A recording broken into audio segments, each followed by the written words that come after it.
गणित के कुछ हल लेकर के हम आपके लिए आए हैं, जिसको ध्यान से देखिएगा। निम्न संख्याओं के एचसीएफ और एलसीएम ज्ञात करो तथा जांच करें कि क्या दोनों संख्याओं का गुणनफल बराबर एलसीएम गुणे एचसीएफ है। तो संख्या है, पहला है 510 गुणे 92। तो 510 का पहले अभाज्य गुणनखंड करते हैं। जैसे 2 से काटे हैं 510 को, 225 आया, 255 आया, फिर 3 से काटे हैं तो 85 आया, 5 से काटे हैं जो है 17 आया, 17 से काटे हैं तो 1। पुनः जो है 92 का भी अभाज्य गुणनखंड यहीं कर लेंगे तुरंत। तो 2 23 46 हो जाएगा, 2 46 92 हो जाएगा, 46 दूनी 92, 2 से भाग देंगे तो 23 हो जाएगा, 23 से कटे। इस प्रकार इसके अभाज्य गुणनखंड को हम लिख लेते हैं। और उसका एचसीएफ जो है सबसे दो जो है इसमें एक ही है, इसमें 2 है, तो एचसीएफ सबसे कम लेते हैं। तो एचसीएफ 2 हो गया और एलसीएम ज़्यादा होता है। तो इसमें 1 2 है, इसमें 3, इसमें 2 2 है तो 2 2 ले लेंगे। इसमें 1 3 है लेकिन फिर भी 1 3 लेंगे। फिर इसमें 5 भी ले लेंगे, 17 भी ले लेंगे, 23 भी ले लेंगे और इनका आपस में गुणा कर लेते हैं। 23 460 हो जाता है। उसके बाद से अब हम जो सूत्र ऊपर दिया गया है इसको हम सिद्ध करते हैं। तो ये पहली संख्या गुणे दूसरी संख्या बराबर एलसीएम गुणे एचसीएफ। तो 510 गुणे 92 बराबर एलसीएम है 23,460 आया है, गुणे 2 एचसीएफ है। फिर इसका आपस में गुणा करते हैं। फिर उसके बाद से इसका गुणा कर देते हैं तो ये 46,920 हो जाता है। यानी बायां पक्ष और दायां पक्ष दोनों का मान बराबर हो रहा है। इसलिए ये जो है आपका सिद्ध हो गया कि दोनों संख्याओं का गुणनफल बराबर एलसीएम गुणे एचसीएफ। फिर अगला क्वेश्चन है इसी प्रकार का जो है नेक्स्ट क्वेश्चन है आपके लिए। जैसे है 336 और 54। तो इसी प्रकार 336 का अभाज्य गुणनखंड करेंगे।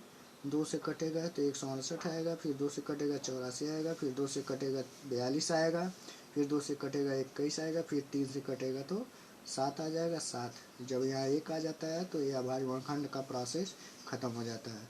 फिर इसी प्रकार 54 का करते हैं तो 2 27 हो जाएगा, फिर 3 से कटेगा 9, 3 से कटेगा 9 तो 3 आ जाएगा, फिर 3 से 1 हो जाता है। इस प्रकार इसके गुणनखंड जो है 336 के लिख लेते हैं, 54 के लिख लेते हैं। एचसीएफ जो सबसे कम होती है उसको लिखते हैं, 2 गुणे 3 हो जाता है। फिर उसके बाद से एलसीएम लेते हैं। एलसीएम में भी आपका जो है ये सबसे ज़्यादा जो है इसमें 1 2 3 4, तो चारों 2 ले लेते हैं। इसमें 3 3 है तो 3 ले लेंगे, एक साथ भी ले लेंगे। यानी सभी प्रकार के संख्याओं में जो अधिकता होती है वही लेते हैं एलसीएम। इसका आपस में गुणा कर देते हैं तो 3024 आ जाता है। फिर सूत्र लिख करके उपरोक्त n1 गुणे n2 बराबर एलसीएम गुणे एचसीएफ लिखते दोनों संख्याओं को लिख लेते हैं। इनका आपस में गुणा करते हैं तो 144 आ जाता है। यहाँ भी एलसीएम गुणे एचसीएफ लिखते हैं तो इनका मान 181 यानी 18,144 आता है। इस प्रकार RHS बराबर LHS बराबर RHS हो जाता है। फिर नीचे इसी प्रकार के क्वेश्चन है। जैसे ये इम्पोर्टेंट क्वेश्चन है, आप इसको ध्यान से देखिएगा। यदि एचसीएफ जो है यानी कि 225 और 60 का एचसीएफ दिया है 225 गुणे 5 ऋण 10 x, तो x का मान ज्ञात करिए। तो यहाँ देखिए 225 और 60 का एचसीएफ ये दिया है, यानी कि जो इस दोनों संख्याओं का एचसीएफ होगा ये इस व्यंजक के बराबर होगा। तो सबसे पहले हम 225 और 60 का अभाज्य गुणनखंड कर लेते हैं। यहाँ दिखा दिए, एचसीएफ निकालेंगे क्योंकि जब एचसीएफ दे रहा है तो एचसीएफ ही निकालेंगे। उसके बाद तुलना करेंगे उसी एक्सप्रेशन से। तो एचसीएफ यहाँ पे आपका 3 गुणे 5 हो जाता है यानी 15 हो जाता है। अब इसी 15 को इस व्यंजक के बराबर करते हैं प्रश्नानुसार। तो ये जो 225 गुणे 5 ऋण 10 x बराबर 15 है, तो ये गुणा करते हैं तो 1125 ऋण 10 x बराबर 15। तो ऋण 10 x है और ये 15 अपने ही पक्ष में है, ये उधर जाता है दाहिने तरफ तो ये माइनस हो जाता है। फिर घटाते हैं इसको तो ऋण 1110 हो जाता है। फिर माइनस से माइनस एक कैंसिल हो जाता है, या यहाँ माइनस दिखा दीजिए आप, तो माइनस वैसे भी कैंसिल हो जाएगा। तो 1110/10 हो जाता है, यानी x के गुणांक से भाग दे देते हैं जैसा आप पिछली कक्षाओं में पढ़े हैं। तो 111 ये आपका आंसर हो जाता है, यानी x का मान 111 हो जाता है। फिर अगला क्वेश्चन है नीचे दी गई आकृतियों में x और y के मान ज्ञात करें। ये आकृति है जो दिया है 4, फिर y, x, ये जो है आपका 3, 7। यानी कि देखिए ये वृक्ष है, ट्री मेथड इसको बोलते हैं। किसी संख्या का ये जो है ट्री मेथड से गुणनखंड किया गया है, अभाज्य गुणनखंड।